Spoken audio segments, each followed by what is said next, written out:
شام کے سائے گہرے پڑ رہے تھے جب وہ سبانچی یونیورسٹی پہنچی۔ سبانچی عمرہ کی جامع تھی، وہاں 4 ماہ کے ایک سیمسٹر کی فیس بھی $10,000 سے کم نہ تھی۔ شہر سے دور مسافات میں واقع وہ قدرے گولائی میں تعمیر کردہ عمارت بہت پرسکون دکھتی تھی۔ چونکہ وہ جگہ استنبول شہر سے تقریباً 45 منٹ کے فاصلے پر تھی، اس لیے سیوانچی میں ڈے اسکالرز نہیں ہوتے تھے۔ اس کے تمام اسٹوڈنٹس بمشمول حالے نور جیسے لوگوں کے، جن کے گھر استنبول میں ہی تھے، ہاسٹل میں ہی رہائش پذیر تھے۔ یونیورسٹی کی عمارت سے دور برف سے ڈھکے میدانوں میں ایک جگہ تھوڑے تھوڑے فاصلے پر اونچی عمارتیں کھڑی تھیں۔ وہ ان کے رہائشی روم بلاکس تھے، انگریزی حروف ایل کی صورت میں کھڑی 3 منزلہ عمارتیں۔ ان کے کمروں کے آگے بالکنیاں بنی تھیں۔ 6 کمرے ایل کی اور ایک لکیر میں تھے اور 6 دوسری لکیر میں۔ تمہارا کمرہ دوسری منزل پر ہے، حالے نے اس کا سامان گاڑی سے نکالتے ہوئے بتایا۔ حیا اور ڈی جے دوسرا بیگ گھسیٹ کر لا رہی تھیں۔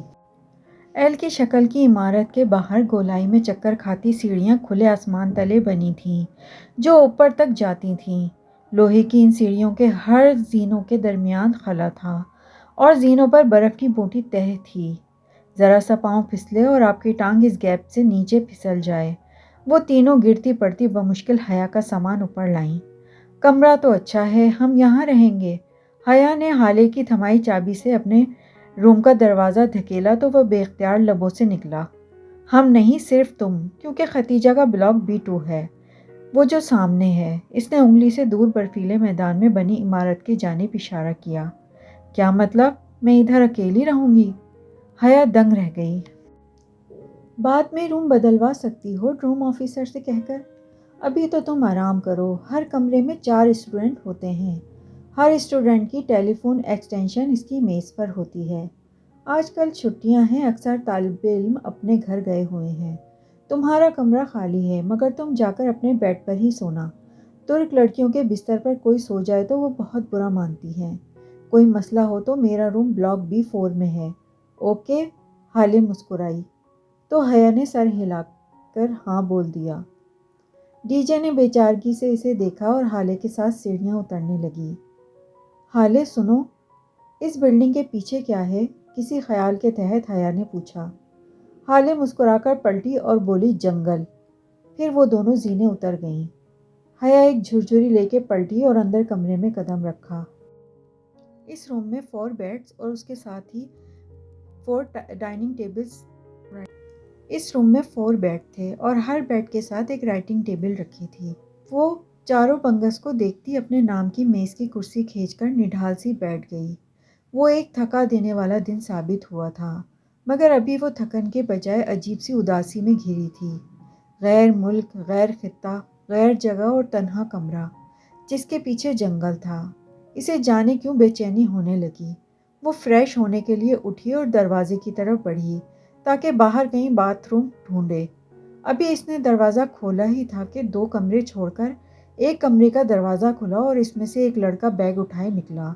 اس نے جلدی سے دروازہ بند کیا اور پھر لاک بھی لگا دیا۔ گرلز کالج میں لڑکا؟ اگر پاکستان میں ہوتی تو یہی سوچتی، مگر اسے پتا تھا سبانچی کا ہاسٹل بہت ہی محفوظ ہے۔ البتہ ایک کمرے میں صرف لڑکیاں اور ایک کمرے میں لڑکے رہ سکتے ہیں۔ وہ بددل سی ہو کر واپس کرسی پر آ بیٹھی۔ سامنے والی دیوار پر ایک سفید اور سیاہ تصویر آویزہ تھی۔ پینسل سے بنایا گیا وہ خاکہ ایک کلہاڑی کا تھا جس کے پھل سے خون کی بوندیں گر رہی تھیں۔ خاکہ بے رنگ تھا مگر خون کے قطروں کو سرخ رنگ سے بنایا گیا تھا۔ اس نے جھرجھری لے کے دوسری دیوار کو دیکھا۔ وہاں ایک لڑکی کے چہرے کا بے رنگ پینسل سے بنا خاکہ ٹنگا ہوا تھا۔ وہ تکلیف کی شدت سے آنکھیں میچے ہوئے تھی، اس کی گردن پر چھری چل رہی تھی اور اس سے بھڑکیلے سرخ خون کے قطرے ٹپک رہے تھے۔ وہ ایک دم بہت خوفزدہ ہو کر باہر کی طرف بھاگی۔ کوریڈور میں بہت اندھیرا تھا، دور نیچے برف سے ڈھلے میدان دکھائی دے رہے تھے۔ وہ تیزی سے سیڑھیوں کی جانب بڑھی۔ جیسے ہی اس نے پہلے زینے پر قدم رکھا، اوپر چھت پہ لگا بلب ایک دم جل اٹھا۔ وہ ٹھٹک کر رکی اور گردن گھمائی۔ کوریڈور خالی تھا، وہاں کوئی نہیں تھا۔ پھر بلب کس نے جلایا؟ اس کے گردن کے پشت کے بال کھڑے ہونے لگے۔ دھڑکتے دل کے ساتھ وہ پلٹی اور زینے اترنے لگی۔ تبھی ایک دم ڈھاکی آواز کے ساتھ اوپر کوئی دروازہ بند ہوا۔ اس نے پتھر بن کر جانے کے خوف سے پیچھے مڑ کر نہیں دیکھا اور تیزی سے سیڑھیاں پھلانگتی چلی گئی۔ آخری زینے سے اتر کر اس نے جیسے ہی برف زار پر قدم رکھا، اوپر بالکنی میں جلتا بلب بجھ گیا۔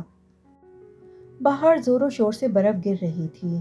تازہ پڑی برف سے اس کے قدم پھسلنے لگے تھے۔ سفید سفید گالے اس کے بالوں اور جیکٹ پر آ کر گر رہے تھے۔ وہ گرتے پڑتے ڈی جے کے بلاک کی طرف بڑھ رہی تھی۔ B2 کی دوسری منزل کی بالکنی میں سانس لینے کو رکی تھی وہ۔ اسے منزل یاد تھی مگر کمرے کا نمبر بھول چکا تھا۔ اس نے ہونٹوں کے گرد ہاتھوں کا پیالہ بنا کر زور سے آواز دی، ڈی جے، تم کہاں ہو ڈی جے؟ ایک دروازہ جھٹ سے کھلا اور کسی نے ہاتھ پکڑ کر اسے اندر کھینچا۔ اگر تم 2 منٹ مزید تاخیر کرتی تو میں مر چکی ہوتی حیا۔ ڈی جے بھی اس کی طرح تنہا اور خوفزدہ لگ رہی تھی، مگر اس کمرے میں آ کر حیا کا سارا خوف اڑن چھو ہو چکا تھا۔ ڈرو مت، تمہارے لیے ہی تو آئی ہوں۔ مجھے پتا تھا تم اکیلی ڈر رہی ہوگی، ورنہ میرا کیا ہے، میں تو کہیں بھی رہ لیتی ہوں۔ وہ لاپرواہی سے شانے اچکا کر بولی، پھر بے اختیار جمائی روکی۔ خوف ختم ہوا تو نیند طاری ہونے لگی۔ مگر ڈی جے، میں سوؤں گی کدھر؟ یہ جو 3 ایکسٹرا بیڈ پڑے ہیں ان پہ کانٹے بچھے ہوئے ہیں کیا؟ ان پہ سونا؟ مگر حالے نے تو کہا تھا کہ ترک لڑکیاں برا مانتی ہیں اگر ان پہ بیڈ پہ لیٹو تو۔ فی الحال یہاں نہ حالے ہے اور نہ ہی ترک لڑکیاں، مگر اللہ تو دیکھ رہا ہے۔ غیر ملک میں اس کا سویا ہوا خوف خدا جاگ اٹھا تھا، اور مجھے امید ہے کہ اللہ تعالیٰ حالے نور کو پتہ نہیں لگنے دے گا۔ اب بستر میں گھسو اور سو جاؤ۔ خدا جانے مجھے کس پاگل کتے نے کاٹا تھا جو ترکی آ گئی، آگے جھیل پیچھے جنگل، اتنی وحشت۔ ڈی جے کمبل میں لیٹے مسلسل بڑبڑا رہی تھی۔ نیند سے تو وہ بھی بے حال ہونے لگی تھی، سو ڈی جے کے قریب بھی بیٹھ کے کمبل میں گھس گئی۔ حیا، وہ کچی نیند میں تھی جب ڈی جے نے اسے پکارا۔ ہاں بولو۔ اس کی پلکیں اتنی بوجھل تھی کہ انہیں کھول نہیں پا رہی تھی۔ سامنے والے روم میں بڑے ہینڈسم لڑکے رہتے ہیں، میں نے انہیں کمرے میں جاتے دیکھا۔ اچھا، حیا کا ذہن غنودگی میں ڈوبا رہا تھا۔ اور سنو، وہ پلاؤ اتنا برا بھی نہیں تھا، ہمیں سفر کی تھکن کے باعث وہ برا لگ رہا تھا۔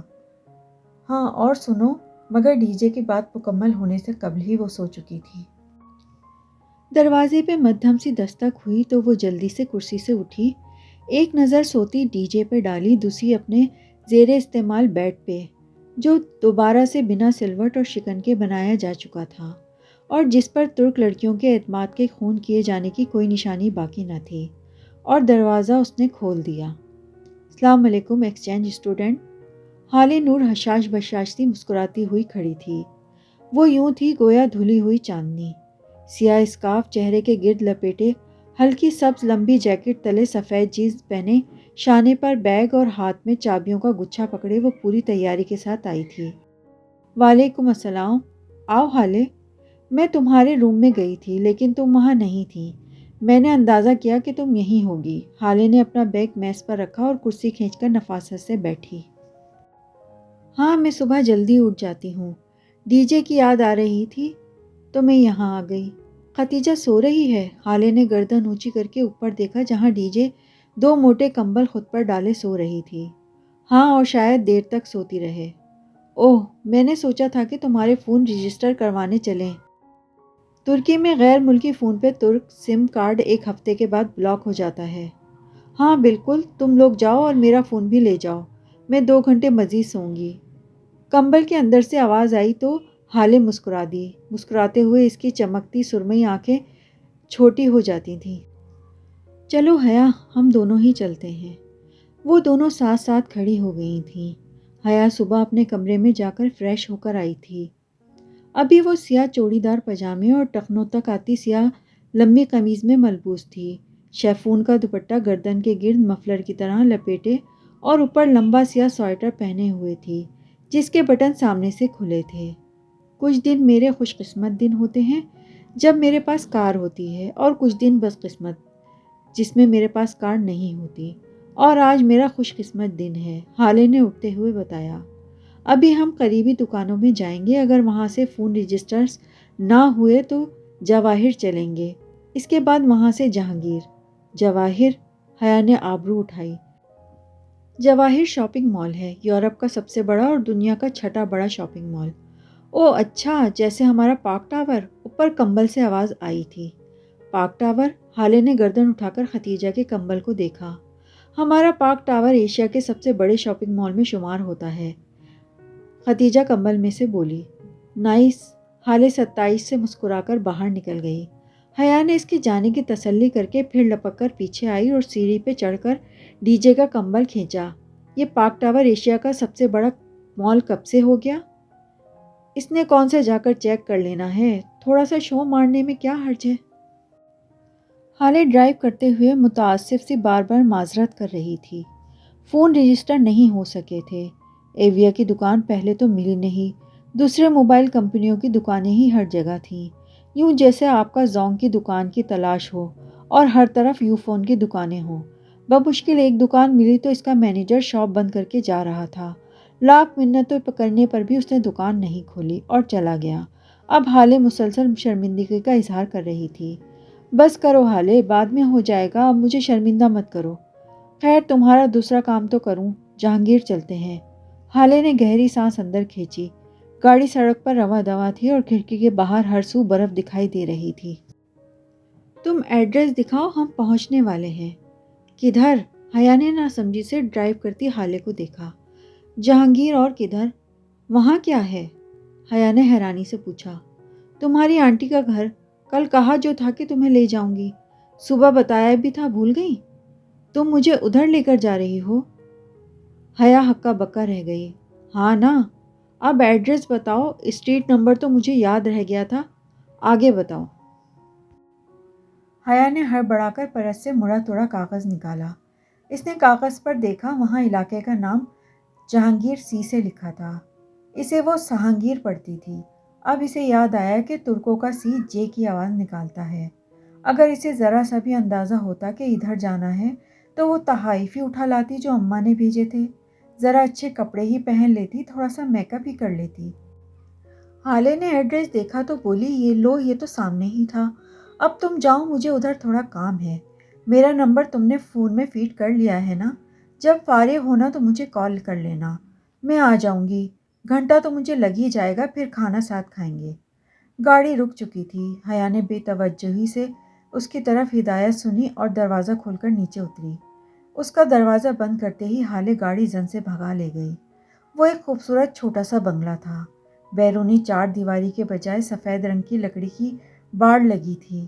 گیٹ میں لکڑی کی باڑ کا بنا ہوا گیٹ، پیچھے چھوٹا سا باغیچہ تھا اور اس کے آگے وہ بنگلہ۔ بنگلے کی گلابی چھت مکروتی تھی۔ داخلی سفید دروازہ ذرا اونچا تھا۔ اس تک چڑھنے کے لیے 2 اسٹیپس بنے تھے۔ اسٹیپس کے دونوں اطراف خوش رنگ پھولوں والے گملے رکھے تھے۔ تو یہ تھی وہ چھوٹی سی جنت جس میں وہ رہتا تھا اور جس سے باہر نکلنے کا اس نے کبھی نہیں سوچا تھا۔ وہ گیٹ کو دھکیل کر پتھروں کی روش پہ چلتی ان اسٹیپ تک آئی۔ اونچے سفید دروازے پر سنہری رنگ کی تختی لگی تھی، سکندر شاہ۔ وہ ترک ہجوم میں لکھا نام اس کے پھپھا کا ہی تھا۔ گھنٹی کی تلاش میں اس نے ادھر ادھر نگاہ دوڑائی۔ اس گھر میں بہت سی لکڑی کی کھڑکیاں بنی تھیں اور شاید کوئی کھڑکی کھلی بھی تھی جس سے مسلسل ایک ٹک ٹک کی آواز آ رہی تھی، جیسے کوئی ہتھوڑے یا کلہاڑے کو لکڑی پہ زور سے مار رہا ہو۔ اس نے کپ کپاتی انگلی گھنٹی پر رکھی اور سنہری ڈور ناپ کے چمکتے دھات پر اپنا عکس دیکھا۔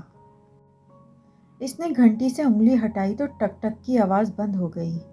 چند لمحے بعد لکڑی کے فرش پر قدموں کی چاپ سنائی دی۔ کوئی انجانی زبان میں بڑبڑاتا دروازہ کھولنے آ رہا تھا۔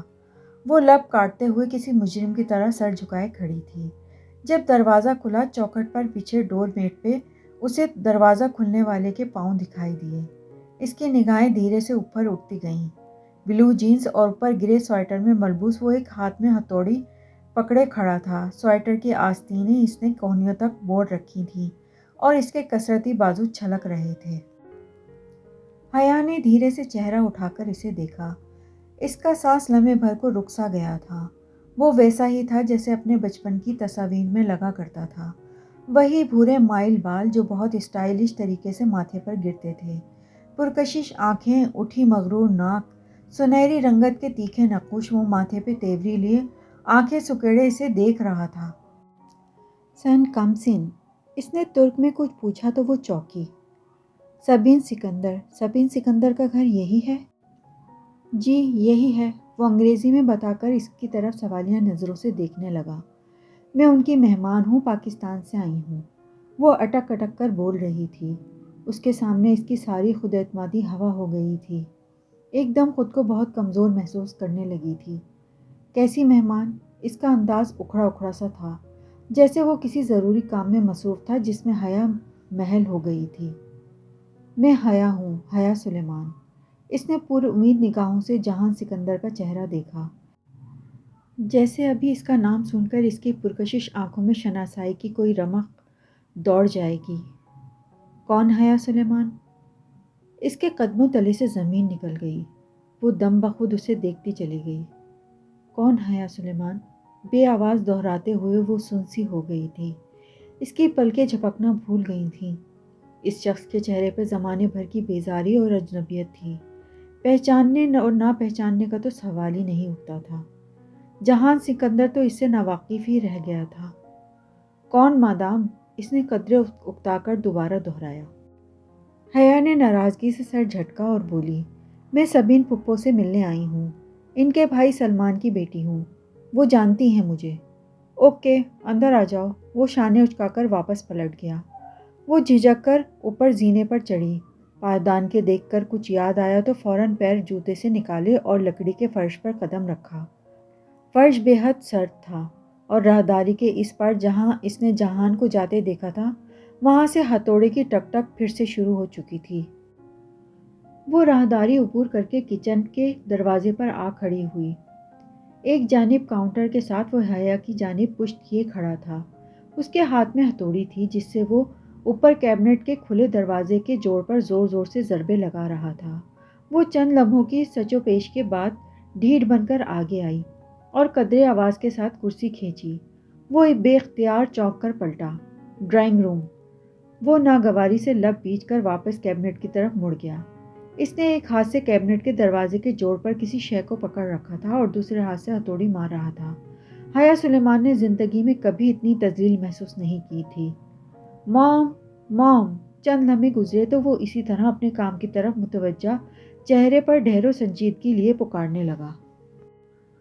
وہ انگلیاں مروڑتی ٹانگ پہ ٹانگ رکھے سر جھکائے بیٹھی تھی۔ دفتن چوکھٹ پر آہٹ ہوئی تو سر اٹھایا۔ راہداری سے برتن ہاتھ میں لیے سبین پھپھو اسی پل کچن میں داخل ہوئی تھیں۔ کندھوں تک آتے باب کٹ بال اور کھلے لمبے اسکرٹ کے اوپر سرمئی سویٹر پہنے وہ کچھ بولتی آ رہی تھیں۔ اسے بیٹا دیکھ کر ٹھٹک کر رکیں۔ حیا، میرا بچہ، تم کب آئیں؟ برتن کاؤنٹر پر تقریباً گرا کر وہ والہانہ انداز میں اس کی طرف لپکیں۔ وہ جو جہان کے سرد مہر رویے پہ بد دل سی بیٹھی تھی، گڑبڑا کر اٹھی، بہت گرم جوشی سے اسے گلے لگا کر اس کی پیشانی چومی، پھر بے حد محبت اور اپنائیت بھری نم آنکھوں سے مسکرا کر اس کا چہرہ دیکھا۔ فاطمہ نے بتایا تھا کہ تم کچھ روز تک آؤ گی ملنے۔ میں سوچ رہی تھی کہ تم تھکن اتار لو گی تو میں خود ہی تم سے ملنے آؤں گی۔ کیسی ہو تم؟ کتنی پیاری ہو گئی ہو۔ وہ اب اس کے ہاتھ والی کرسی پر بیٹھ کر محبت سے اس کا ہاتھ تھامے کہہ رہی تھیں۔ میں ٹھیک ہوں پھپھو، آپ کیسی ہیں؟ پھپھو بھی انگریزی میں ہی گفتگو کر رہی تھیں۔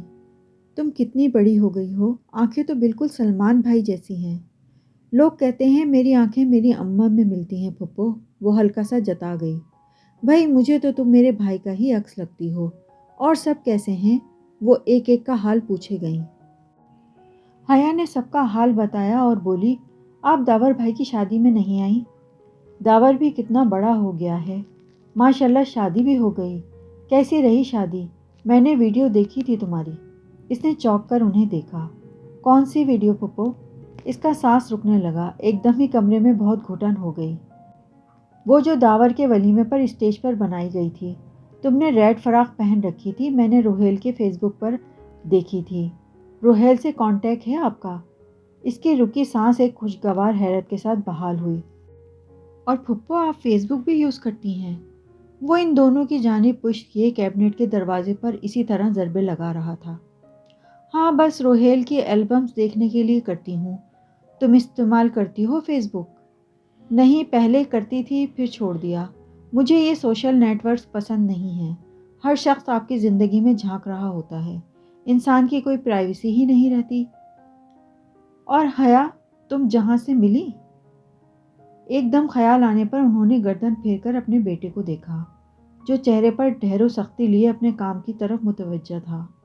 جہان، تم حیا سے ملے ہو؟ یہ سلمان بھائی کی بیٹی ہے، روہیل کی بہن اور تمہاری فرسٹ کزن۔ ہاں، مل چکا ہوں۔ وہ اب جھک کر دروازے سے کیل نکال رہا تھا۔ جہان رشتہ داریاں یاد رکھنے کے معاملے میں بہت پور ہے، ویسے کوشش تو کرتا ہے اور اسے رشتے یاد بھی رہتے ہیں۔ دراصل پھپھو، انسان کو رشتے تب یاد رہتے ہیں جب اس کے ماں باپ اسے رشتے یاد دلائیں۔ بچوں کا کیا قصور، سارا قصور والدین کا ہوتا ہے۔ اگر والدین ہی کبھی اولاد کو رشتے داروں سے نہ ملوائیں تو الزام کس کے سر رکھا جائے؟ سبین پھپھو کا جوش و خروش سے چمکتا چہرہ پھیکا پڑ گیا، مگر وہ اسی طرح تلخی سے کہتی جا رہی تھی۔ جہان اب بھی کام میں مصروف تھا۔ مثلاً اب آپ لوگ ہیں، آپ کئی دہائیوں سے ادھر مقیم ہیں اور شاید آپ کا واپس آنے اور اپنے خونی رشتوں سے ملنے کا دل ہی نہیں چاہتا، تو ہے نا یہ انفیئر؟ پھپھو کا چہرہ سفید پڑ گیا تھا، لٹھے کی مانند سفید اور پھیکا۔ پھر وہ مسکراتی ہوئی سر جھکا گئیں۔ ٹھیک کہہ رہی ہو، بس کبھی آ ہی نہیں سکے۔ وہ اب مطمئن تھیں، اپنے لہجے پر اسے قطعاً افسوس نہیں ہوا تھا۔ یہ ان لوگوں کی بے رخی تھی جس کے باعث اس کا ان سے تعلق ایک سوالیہ نشان بن کے رہ گیا تھا۔ وہ جیسے زمین اور آسمان کے درمیان معلق تھی۔ کسی کی منقوہہ ہو کر بھی خاندان کے لڑکے اس سے امید لگانے لگے تھے۔ اس کڑوی سچائی کا ذائقہ یہ ذمہ داران بھی تو چکھیں، جنہیں اپنے بیٹے کو یہ بتانا یاد رہا تھا کہ وہ اس کی کزن ہے، اور بس۔ دفتن اس کی نگاہ فریج کے اوپر رکھے فوٹو فریم پر پڑی۔ اس میں ایک خوش شکل درمیانی عمر کے صاحب مسکرا رہے تھے، سر پہ آرمی کی کیپ اور کندھوں پہ سجے تمغے۔ یہ پھپھا ہیں؟ وہ گردن اٹھا کے حیرت سے تصویر دیکھنے لگی۔ سبین پھپھو نے اس کی نگاہوں کے تعاقب میں دیکھا اور دھیرے سے سر ہلا دیا۔ انسان کو رشتے تب یاد رہتے ہیں جب اس کے ماں باپ اس کو رشتے یاد دلائیں۔ وہ پلٹے بنا خاصا جتا کر بولا تو حیا چونکی۔ وہ تو اسے اتنا لا تعلق سمجھ رہی تھی، اس کا خیال تھا جہان نے اس کی تلخ باتوں پر دھیان ہی نہیں دیا، مگر نہیں۔ وہ بظاہر نظر انداز کیے سب سن رہا تھا۔ وہ ذرا محتاط سی ہو کر سیدھی ہوئی۔ میرا مطلب تھا پھپھا آرمی میں تھے، پاکستان آرمی میں؟ نہیں۔ جہان ہتھوڑی سلیب پر رکھ کر آگے بڑھا اور فریج پہ رکھا فریم گرا دیا۔ حیا، تم نے کھانا تو نہیں کھایا ہوگا نا؟ میں بس لگا رہی ہوں۔ پھپھو اب سنبھل کر دوبارہ سے حشاش بشاش ہو گئی تھیں۔ حیا جواب دیے بنا تحیر سے فریج کے اوپر اوندھے منہ گرے فریم کو دیکھے گئی۔ اس کے ایک سوال کے جواب میں جس بد مزاجی سے جہان نے فریم گرایا تھا، وہ ابھی تک اس پر ہی دنگ تھی۔ ممی، آپ کا کیبنٹ ریڈی ہے۔ وہ اب کیبنٹ کا دروازہ کھول بند کر کے چیک کر رہا تھا۔ تھینک یو جہان، اور باتھ روم کا نل بھی ہے۔ پھپھو نے گول میز پر پلاؤ کا بڑا سا پیالہ رکھتے ہوئے اسے یاد دلایا۔ پھر وہی بدمزہ پلاؤ۔ وہ خفیف سا سر جھٹک کر رہ گئی۔ رہنے دے پھپھو، کوئی اگر مگر نہیں، میں تمہارے لیے کچھ خاص نہیں بنا سکی، تو مجھے انکار کر کے شرمندہ مت کرو۔ جہان اب دروازے سے ڈبہ نکال کر اندر رکھی چیزیں الٹ پلٹ کر رہا تھا کہ اچانک ڈور بیل بجی۔ جہان نے رک کر دہاداری کی سمت دیکھا، پھر ڈبہ وہیں چھوڑا اور باہر نکل گیا۔ شروع کرو حیا، پھپھو نے مسکراتی آنکھوں سے دیکھتے ہوئے اسے پلیٹ تھمائی۔ اس نے شکریہ کہہ کر چاول اور تھوڑا سا لوبیے کا مسالہ نکالا۔ راہداری کے اس پار جہان کسی مرد سے ترک میں کچھ بول رہا تھا۔ دونوں کی مدھم سی آوازیں سنائی دے رہی تھیں۔ دوسرے ہی چمچے میں وہ پلاؤ اسے مزیدار لگنے لگا۔ ڈی جے صحیح ہی کہتی تھی، اس کو کھانا صرف سفر کی متلی کے باعث بد مزہ لگا تھا۔ پھپھو، آپ کے ہاتھ میں بہت ذائقہ ہے۔ حیا، اسے پیچھے سے کسی نے آواز دی۔ اس کا چمچہ پکڑے ہاتھ منہ تک جاتے جاتے رکا تھا۔ بے یقینی سے اس نے گردن موڑی۔ جہان راہداری میں اسے پکارتا ہوا آ رہا تھا۔ کیا اس مغرور اور بد دماغ آدمی کو اس کا نام یاد رہ گیا تھا؟ کوئی پاکستانی آفیسر اس کو لینے آیا تھا۔ وہ دھیرے دھیرے سڑک کنارے چلنے لگی۔ رسید ابھی تک اس کے ہاتھ میں تھی۔ وہ گھنٹہ بھر پہلے تک خود اس بات سے ناواقف تھی کہ جہانگیر جا رہی ہے۔ پھر اس اے آر کو کیسے علم ہوا؟ کیا وہ اس کا پیچھا کر رہا تھا؟ کیا اس کا تعاقب کیا جا رہا تھا؟ لیکن ایک پاکستانی آفیسر کے ایک غیر ملک میں اتنے ذرائع کیسے ہو سکتے تھے؟ صرف اسے تنگ کرنے کے لیے اتنی لمبی چوڑی منصوبہ بندی کون کرے گا؟ وہ کالونی کے سرے پر نصب بینچ پر بیٹھ گئی۔ اس کی نگاہیں برف کی ڈھکی گھاس پر جمی تھیں۔ اسے حالے کے آنے تک یہیں بیٹھنا تھا اور وہ وہاں بیٹھ کے حالے کا انتظار کر رہی تھی تاکہ وہ اسے آ کے ہاسٹل واپس لے جائے۔